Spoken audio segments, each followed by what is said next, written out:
What's up guys, it's Tommy here and welcome to a brand new Liverpool transfer news video. And in this video we will talk about Jurgen Klopp already having a meeting regarding Liverpool's January transfer targets, and we will have a major injury update for you guys today ahead of the Liverpool-Leicester City game. And also let me know what is your prediction in the comments below for the big Tottenham-Manchester City game, which I think will have a major implications for the Premier League title race. I consider Tottenham as a dark horse in the Premier League title race, a kind of an outsider who could shock a lot of people. And guys, if you enjoy these Liverpool transfer news updates, leave a like and subscribe if you haven't already. Turn on the bell notifications so you never miss the latest Liverpool transfer news videos. So according to Ian McGarry, a journalist, Jurgen Klopp was part of a meeting which has taken place after the Joe Gomez injury, and Jurgen Klopp has made his case for reinforcements in the January transfer window, and Upamecano was the main target, the number one target that was mentioned in this meeting between Jurgen Klopp and the Liverpool transfer committee.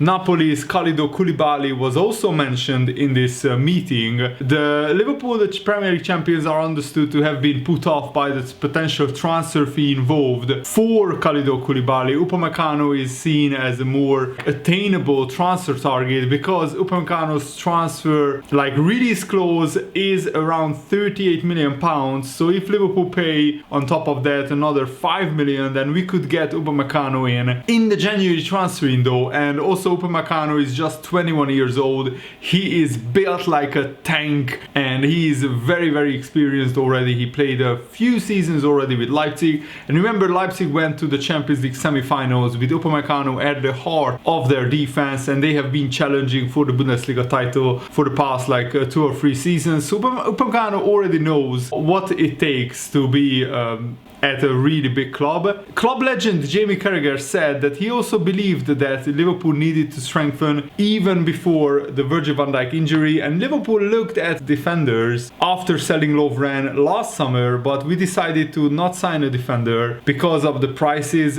flying around, and remember that was in the middle of the pandemic. Nathaniel Phillips and Reece Williams have impressed so far during their spells in the first team, but they only combined for 7 first team appearances between them, and Joao Matip has also missed 60 games in total because of injury since joining Liverpool. 60 games, that's more than a full season. And Liverpool's recruitment policy has been praised for their planning ahead before, so it's unlikely that we will see any panic buys, any rash decisions. If Liverpool sign a centre-back in January, it will be a centre-back for the long term, for the next 5 years, not just for this 6-month period. But I think even with Van Dijk and Joe Gomez being fit, Liverpool would have signed a centre-back next summer anyway. So let's just bring that forward with 6 months. And I know it will be more difficult in the January transfer window to sign somebody. We probably might have to pay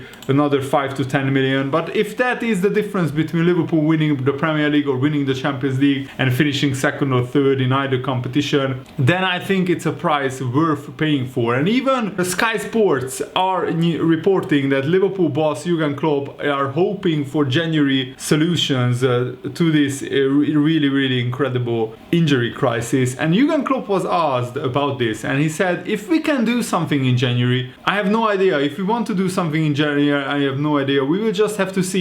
That we look for solutions in the transfer market, that is clear. But in the moment we have the situation we have. I don't want to compare situations, but when I came to Dortmund in 2008, my 2 centre halves were 19 and turned 20 that winter, and we played it with them for that entire time. Mats Hummels and Neven Subotic. We have talent here. They are young, 18, 19 and 23. He's talking about Billy Koumetio, who just turned 18, Sepp van den Berg, Reece Williams, who is 19, and Nathaniel Phillips, who is 23. And he also said, we have more experienced players as well. So we will see. Everybody has a chance. They can smell the chance and they step up, the young players. They want to show they are ready. already, and we will see what happens until January. We have midfielders, not in the moment, but hopefully in a couple of weeks, who can play the more defensive role as well. For the moment, we are fine. I'm really confident it will work out with the boys, and then hopefully we can convince the rest of the world as well. I mean, Jurgen Klopp is probably saying that Fabinho, Henderson, maybe even Wijnaldum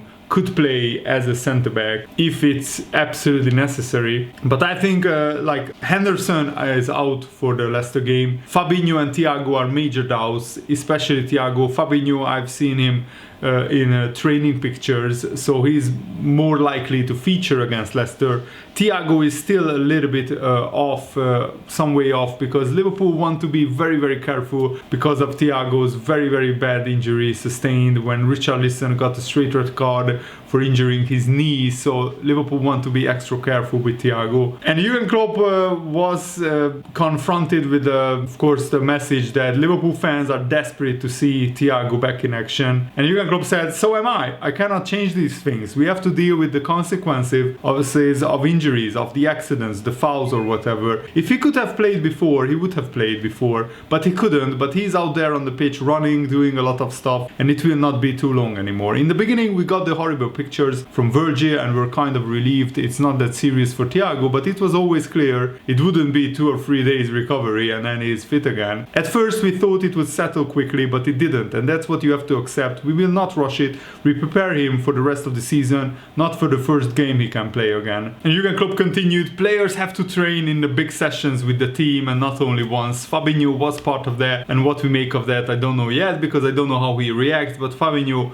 was part of normal team training, and that is very, very important. I think that Fabinho was taking part in normal team training. We still have a day before the Leicester game, so hopefully Fabinho will be ready. And Vinny O'Connor, the journalist working for Sky Sports, said that there is an opportunity for those coming in. Phillips and Reece Williams are two who have risen to the challenge already this season. They have found a way to win Liverpool. Jurgen Klopp has changed formation now and again, but they have found a way to be consistent in their results. Yes, injuries have impacted on them, but they have been able to utilize that squad and grind out those results, which have kept them in contention. And that's what Liverpool have to do. We have to keep grinding out results. Thankfully, our attack is a little bit, only just a little bit weaker with Salah, but that's why we signed Diogo Jota, so he can step in, and hopefully the Jota, Firmino, Mane strike force will be good enough to score more goals than what our makeshift mixed defense will concede in the coming week. James Pearce, who is closely connected to Liverpool, said that Liverpool haven't made a decision yet whether to sign a new centre-back and who to sign in the January transfer market.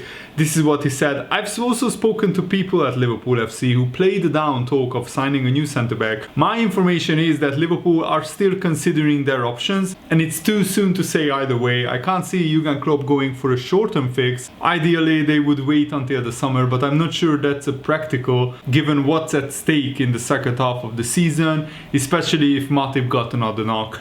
I think it's not a matter of if, but a matter of when Matip gets injured. It's just a matter of time, because he can't stay fit for an extended period of time. So in 1 or 2 weeks you should expect Matip to be out for a few weeks or maybe even a month, and then I think Liverpool will be in very, very serious trouble. Until we have Matip and Fabinho, I think we will be fine short term, but long term, definitely not. So I think it's almost inevitable that Liverpool sign a centre-back in the January transfer. And if we don't, it's such a big risk that I don't think that Liverpool and Jurgen Klopp should be willing to take that risk. James Pearce also said and talked about Wijnaldum's delicate contract situation. Every week that goes by, the chances of Wijnaldum staying beyond this season go down and recede. Before a ball was kicked this season, Liverpool FC seemed content and resigned to him leaving on a free transfer next summer, and James Pearce is not aware that the situation has changed, since he would expect Liverpool to sign a replacement anyway. I don't really like this, and I will be honest, I think we should extend Wijnaldum's contract, but if Liverpool thinks that Wijnaldum is asking for too long a contract with too big wages, then that's their decision to say no to that. But I still think that Wijnaldum is a club legend. He helped Liverpool win the Champions League, the Premier League, and he's such an important part to our midfield. I still think that Wijnaldum has at least 3 to maybe 4 years at the top of his contract and at the top of the world football. He is good enough to play for Liverpool for the next 4 years. So I think that Liverpool should sign him on a contract extension. And there were rumors earlier this week that Liverpool already put an offer on the table, and now it's up to Wijnaldum to sign it, but that remains to be seen if he will sign it or not. And Jurgen Klopp also spoke out on the Mo Salah wedding situation. He said that he spoke privately to Mo Salah, and he understands that in Egypt there are different cultural expectations on you. But he also said that when he had a party invitation, a birthday party with like 50 people in the summer, when restrictions allowed that to happen in Germany because lockdown was lifted, and the birthday party was organized in a way to fit in Jurgen Klopp's schedule. So one of the friends of Jurgen Klopp's had his birthday, but he postponed the bar party a little bit just so Jurgen Klopp could be there, because he knew when Jurgen Klopp was back in Germany. But at the last minute, Jurgen Klopp decided not to go to that birthday party, even though he was invited and even though it was a good friend's birthday party. He still decided it's better to be cautious, but that was only a birthday party. And Jurgen Klopp said that he understands that Mo Salah's brother's wedding is a very special moment. And he also said, what I can say about my players, they are incredibly disciplined. Most football players are very, very disciplined, but sometimes it doesn't work out like this and something happens. All the rest that we talked about between Mo Salah and me, it remains private and it shouldn't be in the public eye, and we are fine now. I think that Jurgen Klopp probably was sympathetic with the Mo Salah, but he also explained to him that he took a risk which didn't pay off because Mo Salah got infected with the virus, and also now he has to sit out a couple of games. Let's hope it's only a couple of games and not more. And Diogo Jota's former manager, Jorge Simão, who was his manager at Paços de Ferreira in Portugal, recently said this about Diogo Jota: nobody does what Jota is doing now without having real ambition. When he signed for Porto, Jota, in 2016, I told the Portuguese website that for me, Jota would be the successor to Cristiano Ronaldo. Obviously, that was quite a big claim to make at that time, because Jota had only played for Paços and had not had a good time at Atletico Madrid. When Jota signed for Liverpool, I sent him a message to congratulate him. He replied 5 seconds later with a link to that old article about him and Cristiano Ronaldo. It was the very first thing he sent me. He must have had it bookmarked. Incredible, he hadn't forgotten. I don't think Jota will be as prolific as Cristiano Ronaldo. I mean, that man hit like 40-50 goals for like 8 or 9 seasons in a row. Like, it was absolutely nothing, and you only see those kind of numbers on FIFA playing on easy beginner difficulty, but in real life only Messi and Cristiano Ronaldo could do those numbers consistently for like more than 10 seasons. But I think Jota will still become world class. I already judge him as a borderline world class player, like just on the cusp of becoming world class, and I think he will become world class in like 1 or 2 seasons, but he still needs to consistently hit like 20 plus goals for Liverpool regularly if that is about to happen. He's already close to hitting 10 goals for Liverpool, and now with Salah out for a couple of games, Jota will get an extended run in the team, and frankly he deserves it. So this will be of great benefit to Diogo Jota, that he can have an extended run in the team. And Jurgen Klopp also said this: Leicester showed not only last year how good they could be, but this year again they changed their style a little bit, maybe because of the injuries they had. They gave a good example of how to deal with an injury crisis. They are in a good moment and they have a clear idea about how they want to play. So it is a tough one, a very, very hard game. They are contenders for everything. They were last year for a long period, and this year they are more experienced. And Jamie Vardy is so difficult to stop. His speed, first and foremost. It is incredible how he uses it, how he has developed his game over the years. He has a massive threat. He really gambles in a good way with the last line, taking a risk in these situations. His technical level is really good as well. Not only his finishing, he's a proper player, and it's always a challenge to defend him. The only way I know is to make sure he doesn't get the pass he wants. That means we have to defend all the other players as well. And I can't wait for the Liverpool-Leicester game. I think it will be fascinating, and we will know a lot more by them, because today's games and tomorrow's games will be played by them. So I'm really excited for today's and tomorrow's, the rest of the Premier League action. Thanks for watching, guys. Hope you enjoyed this. Have a nice day. See you later. Goodbye.